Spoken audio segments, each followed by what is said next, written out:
Hello, কেমন আছো তোমরা সবাই? কাকুন লাইফস্টাইলের আরেকটি নতুন ব্লগে তোমাদের স্বাগত জানাই।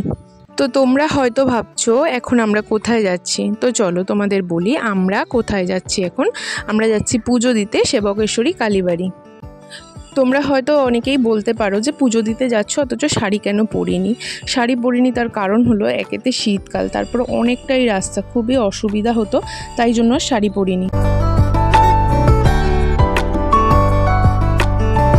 যেহেতু অনেকটাই সকাল সকাল বাড়ি থেকে বেরিয়ে পড়েছিলাম আর প্রায় 1.5 ঘন্টারও বেশি রাস্তা, তো বাবান ক্লান্ত হয়ে ঘুমিয়েই পড়েছিল। তো দেখো আমরা চলেই এসেছি মন্দিরের সামনে। এবার আমরা পুজোর জন্য ডালা নেব। তো আমাদের ডালা নেওয়া হয়ে গেছে, এবার আমরা যাব পুজো দিতে।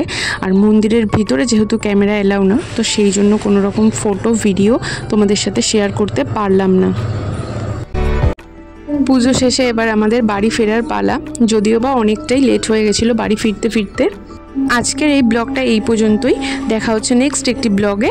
তো তোমাদের এই ব্লগটা আজকে কেমন লাগলো অবশ্যই কমেন্ট করে জানিও। টাটা।